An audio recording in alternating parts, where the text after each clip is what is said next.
we say a very good morning for the paper review to a man who's, well, not very happy today because QPR are as crap as West Ham. Peter Bleksley, good morning. I don't think we're quite that bad, but we did suffer a defeat at home to Millwall on Saturday, which was very saddening. Yeah, well, if you'd watched West Ham Brentford last night, it was more than saddening. Welcome, my friends. So much to cram in today. I mean, loads to cram in today.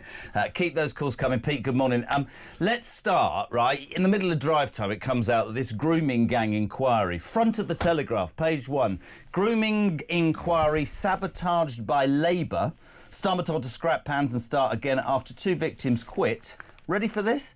Oh, yes. Saying they were silenced, man. We haven't even started with this. Oh, yes. Now, let's just rewind a little bit, if we may, to around about the turn of the century, this century, 2000 or thereabouts, OK?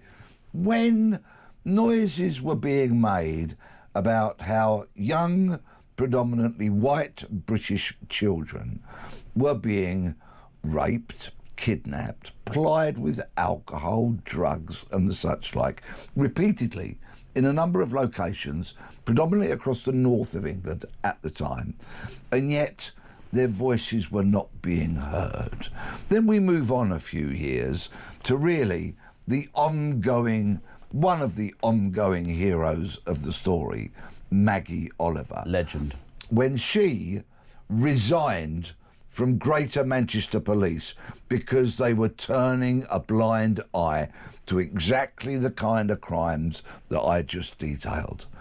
And so it goes. And the pressure has built, the pressure built and built and built upon this appalling government until finally, when boxed into a corner, they announced that there would be an inquiry.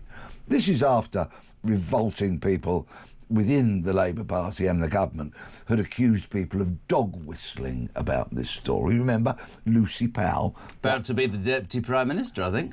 Actually Deputy Leader of the Labour Party, I should say. That odious creature who on a Radio 4 programme accused Tim Montgomery of dog whistling because he raised this crucially important story. And it has grown, in fact, it has ballooned now to be a deep, deep, dark stain on the history of this once great nation. I agree. And not only is it a stain because these crimes happened, what is even more shameful is that those in authority, social workers, senior people in local councils, and of course police officers whose job it is to investigate such odious crimes, so many of them looked the other way. And I have to say, just grabbing what you said about turning a blind eye, and I would never, I think people would know it on this show, I would never ever defend Starmer. This isn't just this government. This goes back, you said, to the turn of the century. I believe that this is one of the biggest covers-up and one of the biggest miscarriages of justice, along with the post office debacle, that this country has ever seen. And I really struggle as a father, and I'm being completely honest here, I struggle as a father to think that the institutions you just talked about, whether they're social workers, local councillors, police,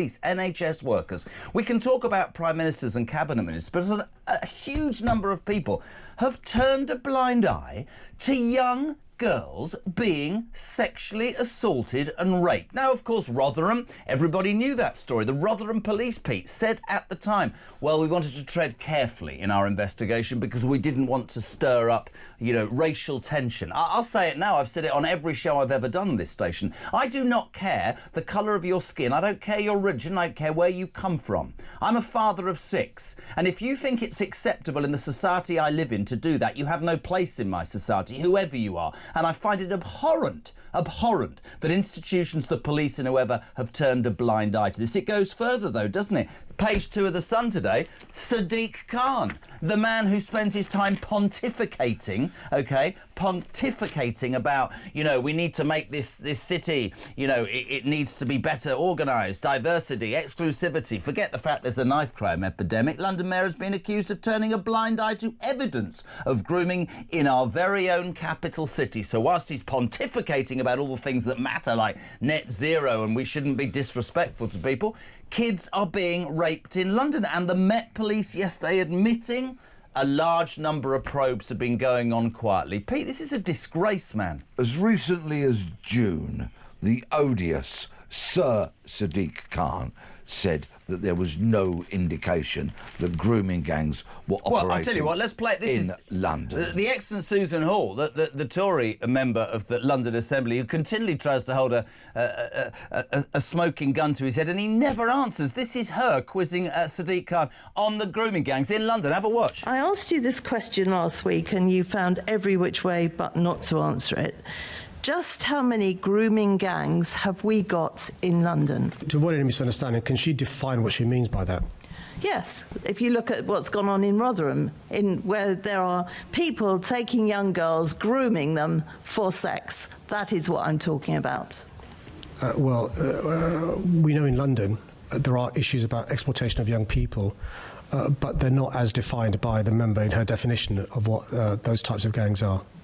So are you saying we haven't got the same sort of gangs that are in Rotherham, Bradford and lots of other places in the country? Just for what's a misunderstanding, what does she mean by that? You know full well what I mean by that. It's all over the television. You know exactly what I mean by that. These gangs of people that are grooming young girls for sex. Do we actually have those in London? I'm unclear, Chair, what is meant by the question. If you could spell it out, I can answer. I've just spelt it out. Are you not listening? It's the sort of gangs that groom young girls at a young age for sex. Exactly how much clearer do you want me to be? It's unbelievable, Pete. That man's a disgrace. He is vile, dreadful, repugnant, revolting. Hides behind just a point of order to not even answer her question. I would love the parents of abuse victims to be able to talk to Sadiq Khan. No priorities that are right in that man. Appalling. What is going to happen, and I have really to give praise where it's due here to the Express newspaper, who have actually done some terrific work in seeking out survivors, seeking out cases, and doing a wonderful interview with the marvellous Maggie Oliver. And what their collective work has done is forced the Metropolitan Police, who again, like Khan, have said, nothing to see here, move along. They have now forced the Metropolitan Police into a huge U-turn by, for the first time, admitting there are a very significant number of investigations into grooming gangs, right?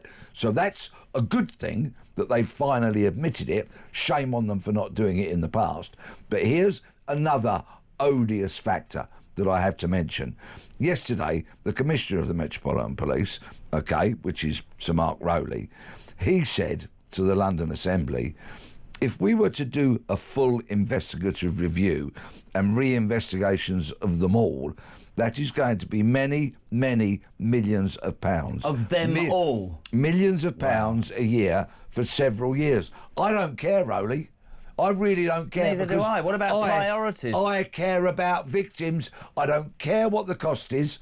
I don't care how many man and women hours it takes. These crimes need to be properly and professionally investigated. And to give you an idea of how lacking in confidence, right, the public, A&1, but the victims are, yesterday, 2 victims have already said, we're having nothing to do with this inquiry, we don't trust this inquiry, we think it's a cover-up. And what's our good old Prime Minister doing? He's off to Brazil. I genuinely, and I'm not, it's only 6:15 in the morning, so I don't want to implode with a way to go, right?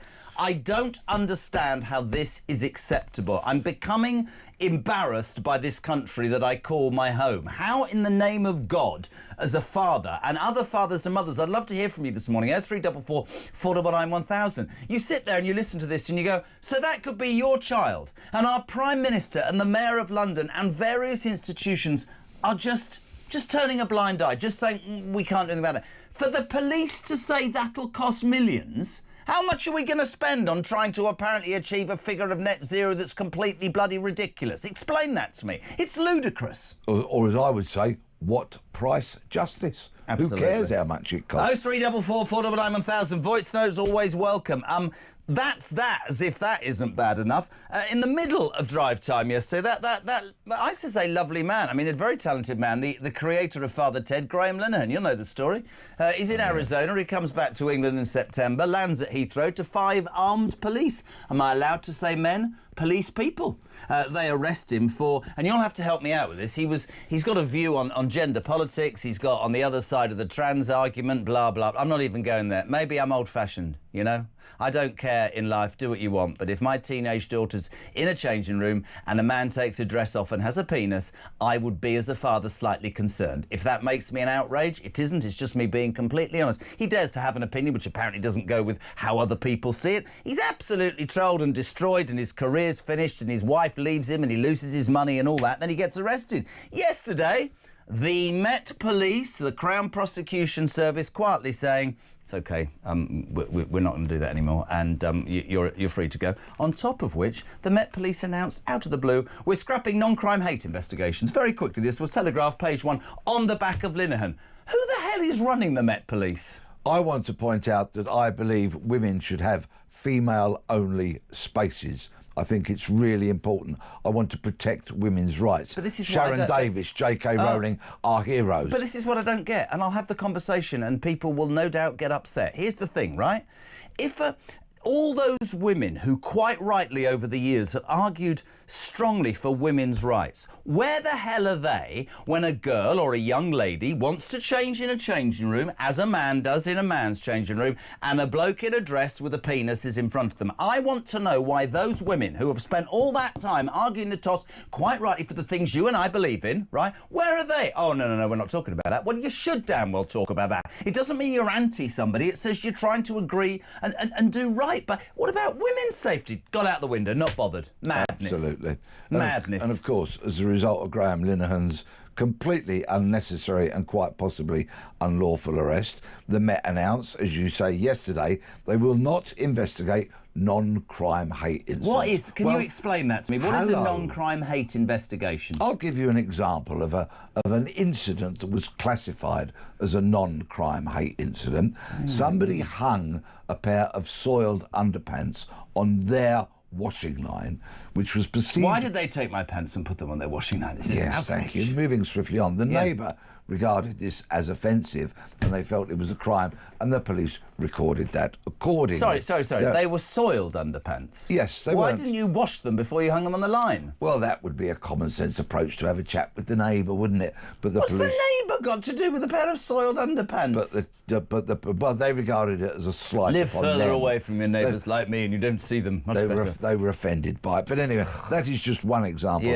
of some of the lunacy that's been recorded. Now, so it's good that the police have finally listened. I've been on this station for years saying if it's a non-crime, it's not a matter for the police. Yeah. Right? I couldn't be clearer on that. They go and sort out a burglary or a rape or something. It's blatantly obvious. Yeah. It's taken the police up until yesterday to wake up, swallow a dose of common sense and say we're not going to do it. But a word of caution here, please, if I may. Yes. The Met have said that such incidents would still be recorded and used as intelligence to establish potential patterns of behaviour or criminality. Let me ask you this as an ex-copper, right? So I've got a shop.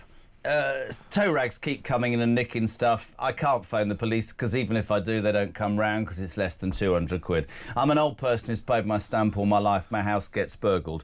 The police don't come. I have a car accident. The police don't come. But apparently if I say to you, oh, I think you're a bit of a white-haired old git, you go, oh, you've traumatised me, and the police arrive.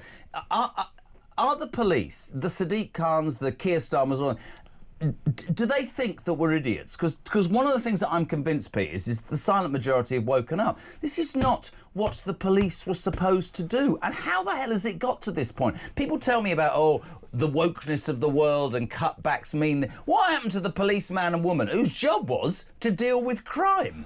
The police and many other of our institutions have quite frankly been captured by the very vocal claims, complaints and causes of various minorities, and they have pandered to them. And this is why we have had the police looking the other way on child exploitation Looking the other gangs, way, man. right? We've had it because of cultural sensitivities and other such cowardly phrases. Sorry, I know I'm going to implode. How can there be a cultural, what did you call it? Sensitivities. A cultural sensitivity to the fact that an 8-year-old girl was raped. What is wrong? Where has common sense gone? Well, I think bit by bit, slowly, very, very slowly, it is beginning to creep back into the public discourse. Yeah. This station, of course, is a world leader in espousing Well said, a common world sense. leader, yes. But now, let's just take yesterday's announcement from the Met as a very, very tiny victory. But beware, you see, they're still going to record them to establish patterns of behaviour. Now, why are you going to do that? Because, of course, they became very autocratic during COVID. There is a hangover of that. Oh, don't get me on that. We got Whitty this morning. He started on. I think they enjoyed that power, that unquestioned power that was suddenly bestowed upon them. And we have a huge, huge issue here in turning the police and so many of our public services, whether it be their education, the health service, the HMRC, and so on and so forth, to turn this entire body of public institutions away from that nonsense, which has driven their thinking for decades now, and bring them back towards a common sense approach that serves all equally. Couldn't agree more. 6:22, we're live across the UK. JK on Breakfast for MG today. What do you make of this then? The grooming gang inquiry, they're turning a blind eye to it. Apparently 2 victims have already walked away from it. Hasn't even been started yet because they say it's going to be a cover-up. Apparently Sadiq Khan has also been turning a blind eye. He says it wasn't happening and I don't understand the question. We know it's an absolute fix. Where's our Prime Minister? Where's our Prime Minister with that? What's it called? Non-crime hate investigations. Graham Linehan yesterday getting off with it. I'll tell you where Starmer is. He's in his little office with his mobile camera going, oh, I'm going to go to Brazil for COP30. That's after the break. Listen, there he is. Look. Oh, it's a camera. How exciting, you total... Back in 3.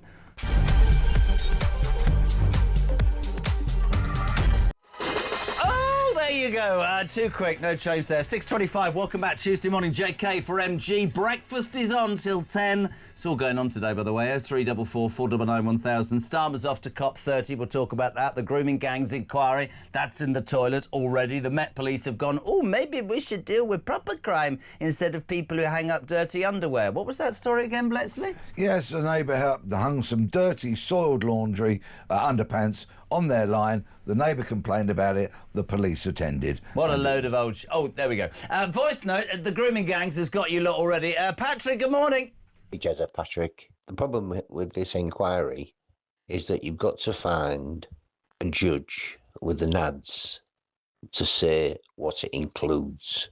And we don't exclude anybody. If you get called up to give evidence, you go and give evidence. If you don't give evidence, then you're prosecuted.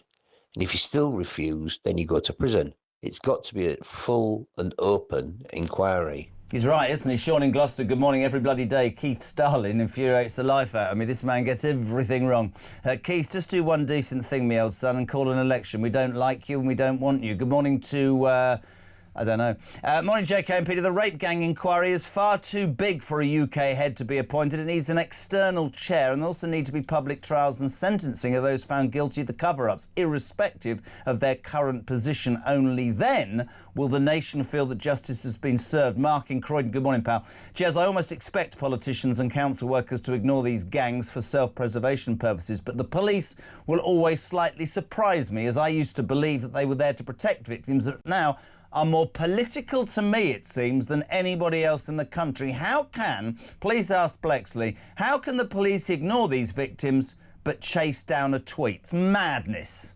Complete madness. One of the great honours of being sat in this chair on a Tuesday morning is to listen to the views and the questions that the audience put forward. John, for example, the language they call it, John, is the terms of reference. I completely agree. The terms of reference need to be clear, need to be distinct so everybody can understand them. The inquiry also needs to be a full public inquiry led by a judge. So we would then have the power to summons people to come and give evidence. But please, just let me use these two names, Fiona Goddard and Ellie Reynolds, because they're the two former victims of child sexual grooming and abuse, and they're the two that have walked away because, and they've said, the officials wanted to downplay the ethnicity and the religious background of the perpetrators, right? Which rewinds to why they didn't investigate it in the first place. And can I just say, for anybody who thinks, well, you can't say that, I repeat what I said 21 minutes ago because it's etched on my brain. As a father, tell me I'm wrong. Phone me up, text me, do whatever you want, right? Am I wrong to say that I expect my kids to be able to live in a safe country where they're not pieces of meat that can be sexually assaulted by men? I don't care where those men come from. I don't care what their religion is. I don't care the colour of their skin. As a father, it's abhorrent. Listen to this. I think Phil... Jez and Pete, Phil in Coventry, regarding the Met saying it'll cost millions to investigate the London rape gangs. They seem to have absolutely no issue spending millions every single day putting up illegal migrants. You know, the Met, we saw a video earlier of Susan Hall, an excellent Tory member of the London Assembly, taking on Sadiq Khan and going, are there grooming gangs? And you go, I don't understand the lady's question. Completely stonewalling it. So then she thought she'd ask, that this is brilliant, Deputy Mayor for Policing, Keir Schwartz, is that right? This is the Deputy Mayor for Policing in London, and Susan Hall's having another go. Have a watch, have a listen.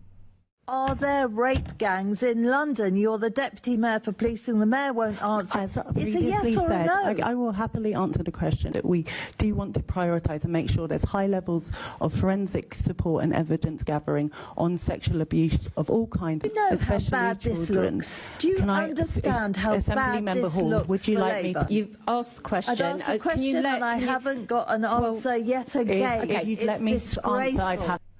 Sorry, that's the Deputy Mayor. Is that the Deputy Mayor of London? Christ, I've got a hope and Deputy chance. Mayor for Policing, and dare I suggest... It's about 11. I don't think she's a towering intellect. I really don't.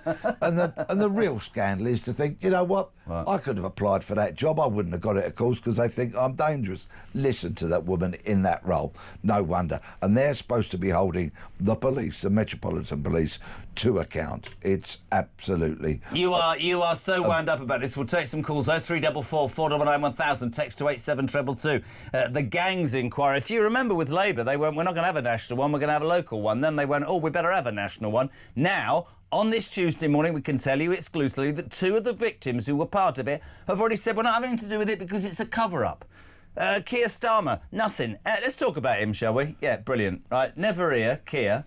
He sent out a really weird tweet yesterday. I must read this out. It makes no sense to man nor beast, right? Keir Starmer said, national renewal isn't just moving money around. It's about completely rewiring the state and the economy. It's about unlocking the potential of everyone. It's about rebuilding our public service. That is the purpose of my government.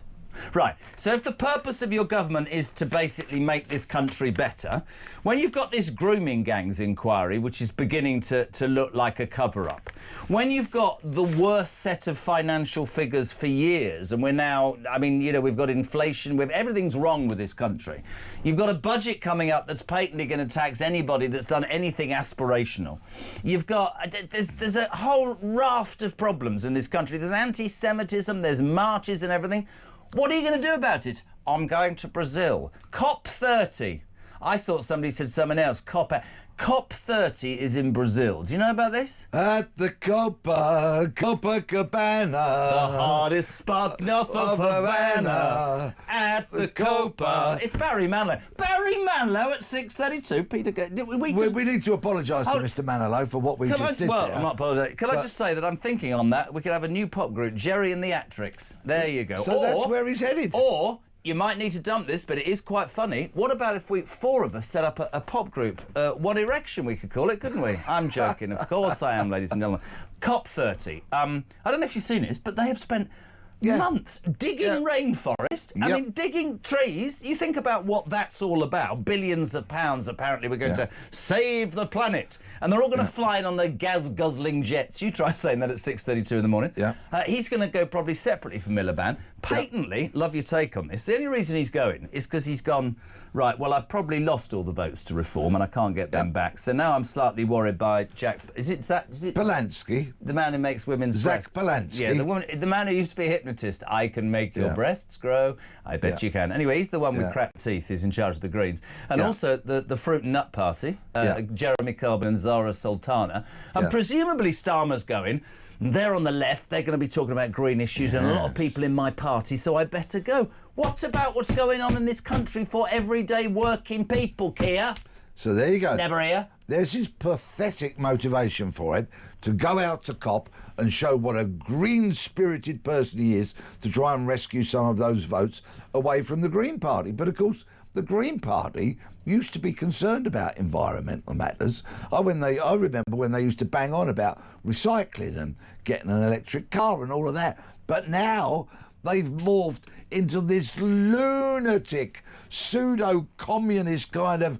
They're just bonkers. They're absolutely they are. Stark raving And for mad. anybody who thinks that voting for the Green Party, and I'm allowed, this is my personal opinion as a 60-year-old man, is about the, hugging trees, the friends of the earth, all those people. It's not. It's about charging about 80% tax on anybody who's made any... And it's not, by the way, it's all about billionaires. No, it's not. Anybody that's achieved anything, been promoted, got a few quid, you're absolutely screwed. He's quite dangerous. And he's seen a surge, and that might well happen. And Ed Davey, they're all mad, and they're all off to COP. And Mike always says, and Mike is so spot on with this, God rest him. God rest him, I remember that, God bless him. The truth is, right, Mike Graham said months ago, what happens if we ever get there? What if we get to net zero? Well done, you've got yourself a medal, it's all gone brilliantly. But it's made no difference to the world, save we're more skint than before. Zach Polanski makes Jeremy Corbyn look like Margaret Thatcher, right? There's a thought. He is that lunatic left. He's off the spectrum. I think instead of hypnotising women, he should have hypnotised his dentist, to be honest, but I could be missing the bleeding point. I mean, I went to see him to see if he could reduce my man boobs, but he manifestly couldn't do that. Well, moving swiftly on. Have you got man boobs? Well, we can talk about it. No, moving swiftly on. Oh, it's quite sad. Peter man boob Bleksley. It's just, they're mad. The Greens have gone stark, raving bonkers. Yeah.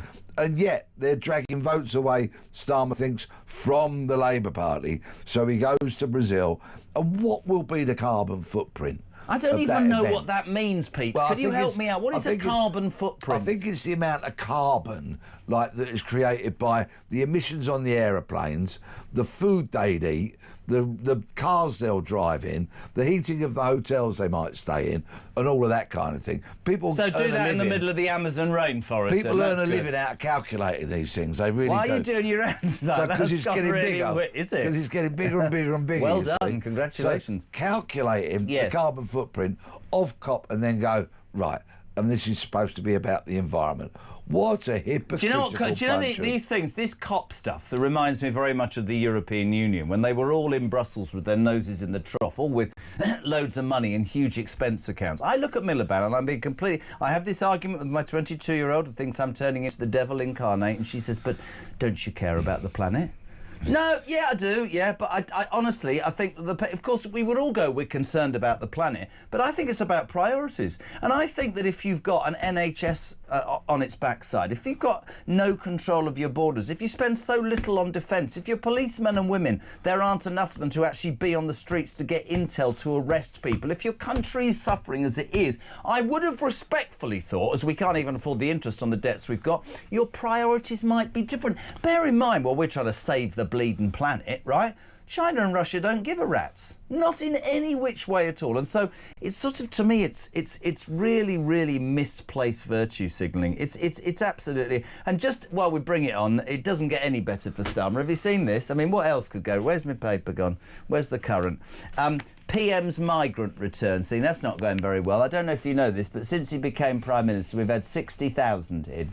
Yes. This deal with France, one in, one out. Yes. Well, it's not gone very well. We've managed... 42 have gone. Yes. 42 have gone, not 82. I got that wrong yesterday. Yeah. So that's 60,000 in and 42 out. What's the balance there? 59,958. It's not looking great. What are you looking at your calculator for? Because on Saturday, just gone, Millwall beat QPR. Seven dinghies came to the UK, carrying 369 illegal immigrants on board. You see, which just gives you some kind of indicator as to how appalling this is all going. And a mate of mine called John Austin, who's a journo, he's released an article on his website My mate today. Johnny Austin, who's a journo. He's released an article today about how the new department that the government set up to try and prevent this immigration has actually, with the Border Force, been patrolling Devon and Cornwall, because they're very concerned about people coming in down there, that these boats are shifting their focus away somewhat from the Channel, because we know all about it, and they're trying to smuggle people in through Devon and Cornwall. I could stop it in a heartbeat. Right, and they arrested, let me just pull these figures up, because I believe this is an important piece of journalism.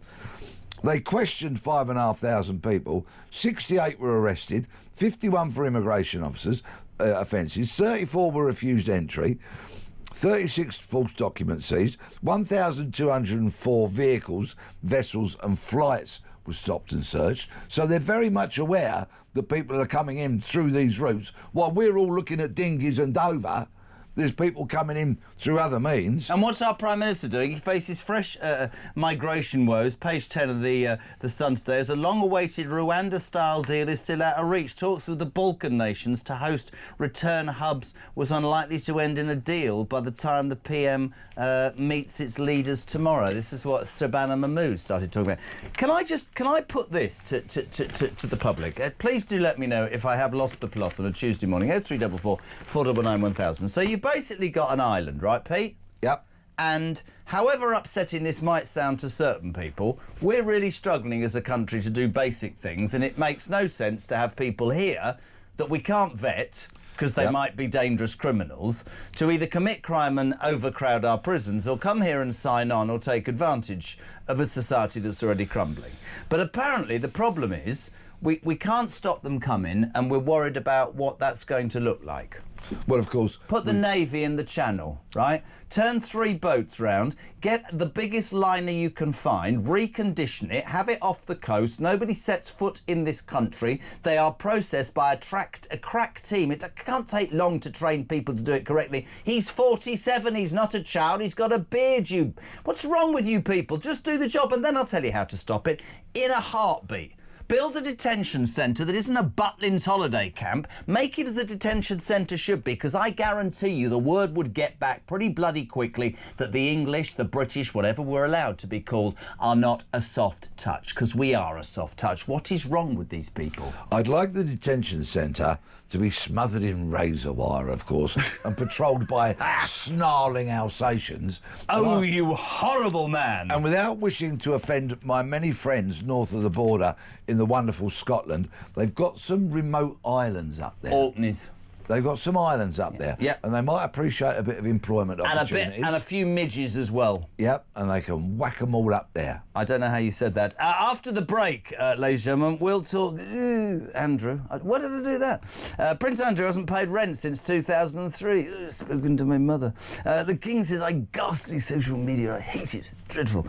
We'll also talk Chris Whitty. He's not very. Apparently, he says lockdown didn't help. You were behind it, you... Anyway, and also half of Gen Z are staying sober. My missus, bless her Vic, a couple of weeks ago, with her best mate Becky, went to Dublin. Hasn't had a weekend away for ages, bless her. I was at home with the kids, called the mother-in-law, sorted it out. No, but she didn't know that. She will do now. Anyway, she took my 2 daughters. I don't want to give too much away. Vic's texted me midnight going, they've got home to bed. Bex and I are like off our heads. What's going on here? Yeah. Gen Z, you're boring. You don't drink enough. Back in 3.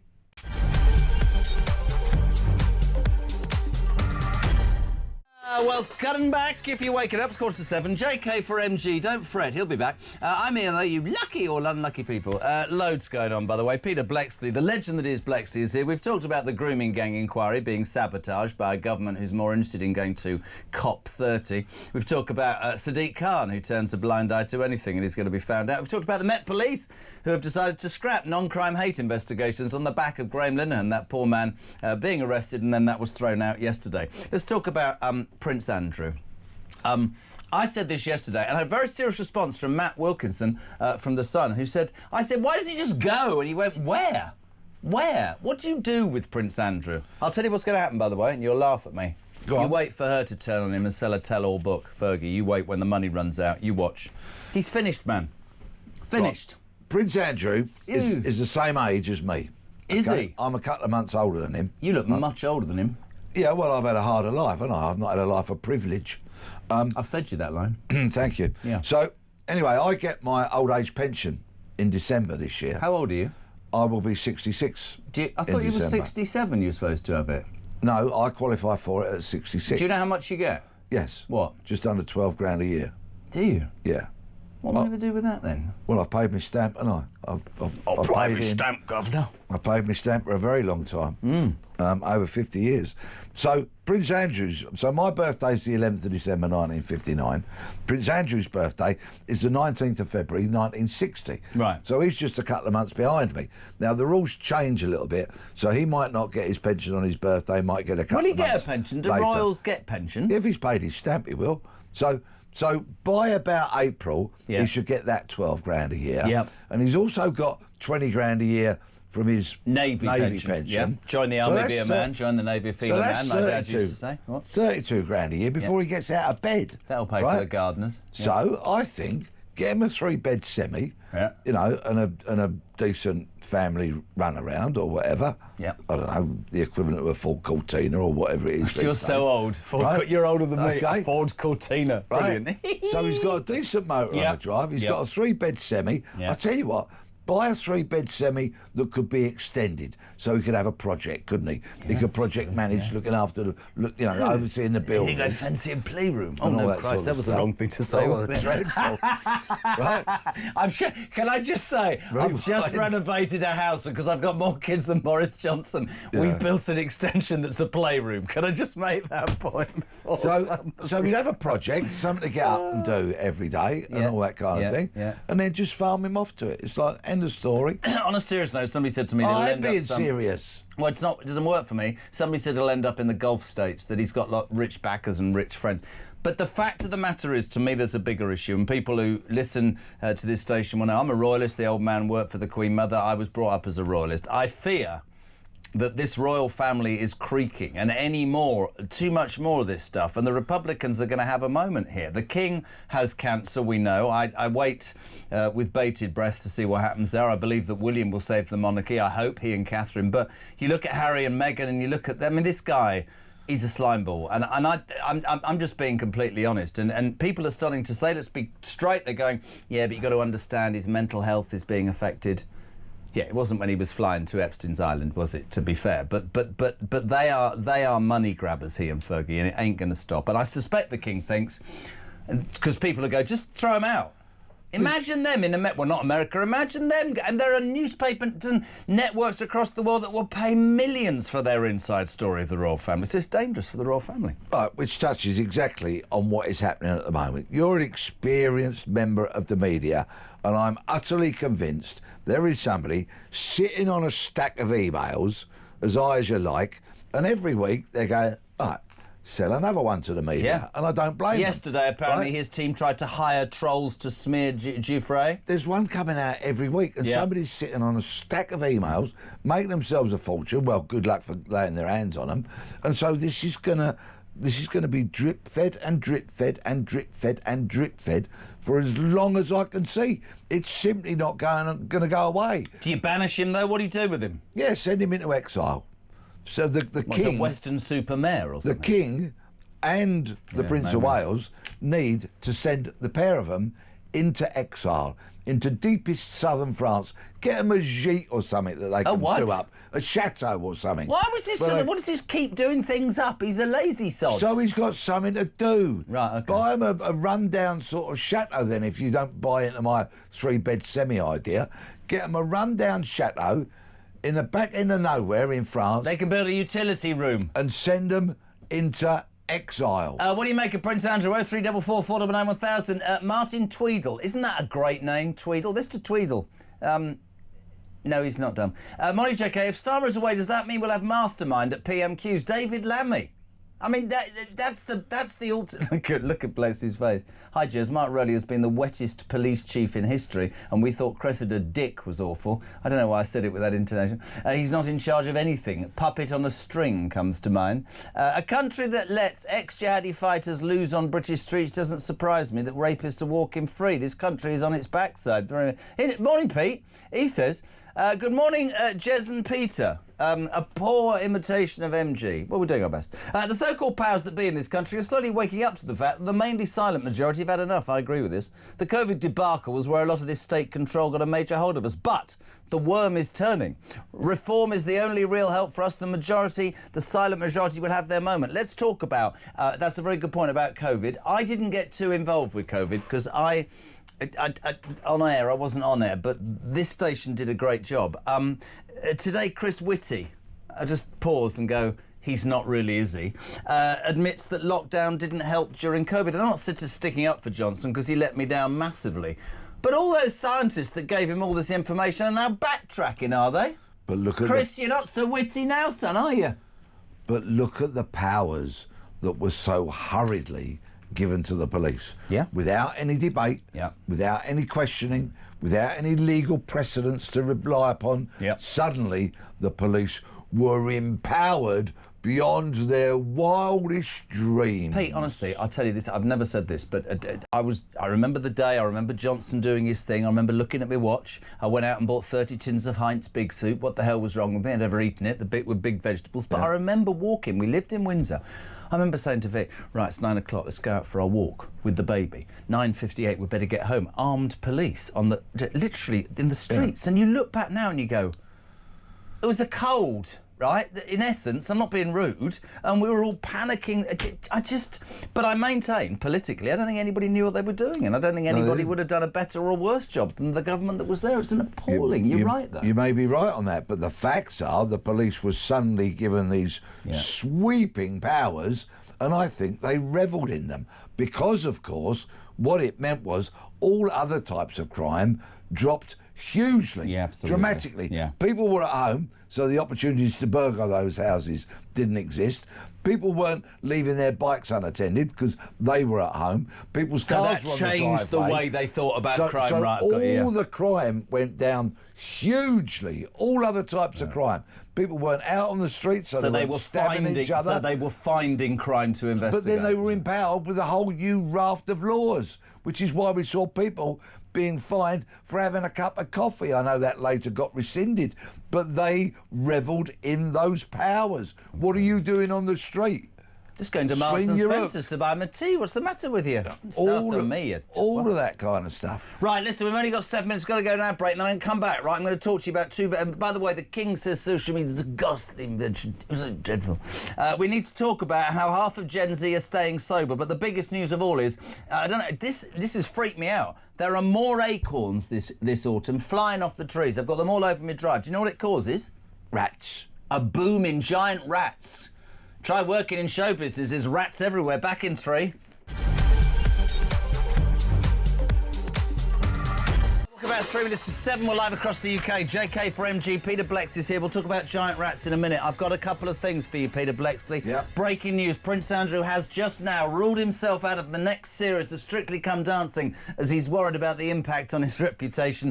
But here's a great one. Best quote I've heard all year. You ready for this? Go on. Hello, is that Mo Salah? It's Albus Dumbledore speaking. Hello. Can you please give me Harry Potter's invisibility cloak back and close the door on your way out? How good's that if you're a Liverpool fan?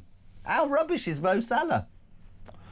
He was a very, very fine player. And they say that form is temporary, class is permanent. Which is why you're always here. Giant rats, nearly 2 foot long, could be feasting on a bumper, or you try saying that, bumper autumn crop of acorns, fruit and nuts, experts have warned. A warm, dry spring followed by an early autumn means that 2025 is set to be a once-in-a-decade. I've got acorns everywhere. Does that mean I've got giant rats running around my house? No, it means you live in a very big house. Why? Well, if you've got acorns, you must have oak trees in your garden. Who's got a garden big enough to have an oak tree in it? All right, None of we my don't have mates. to start. Well, I don't know. No, good luck to you. You've earned it. You've grafted. Well done. I have got lots of I don't have trees, an but I ounce of don't envy in my soul. You sound bitter and twisted. Get out of it. Also, Gen Z signal last orders for drunken night out. You got 1 minute. Very important story, right? Yeah. So they're not drinking. Yeah. And we also know they're not having kids, right? I've only fathered 3 kids as opposed to your 6. But I've 3 never, that you know about, Bleksley. But I've never fathered a child sober. So I would suggest if they drank a bit more, they might have a bit more nookie and have a few more kids. Go and have a drink, kids, all right? You'll enjoy yourselves. Do you think they're a bit boring, today's generation? Of course they are. Why? Because they just are. Because all the fun in life's been sucked out of them. They've gone through COVID and they've remained gloomy. Look who's running the country. Look at the state of it. They can't get jobs. They're never going to own a home like we did. If you're waking up, it's an inspirational speech from Peter Bleksley this morning. Reasons to be cheerful? None. Go and have a drink, sleep with your wife or girlfriend, have a kid, and good luck to you. And don't sleep with somebody else's wife or girlfriend, because you'll end up on some terrible daytime show. Right, thank you, Peter Bleksley, the paper review. You're a legend.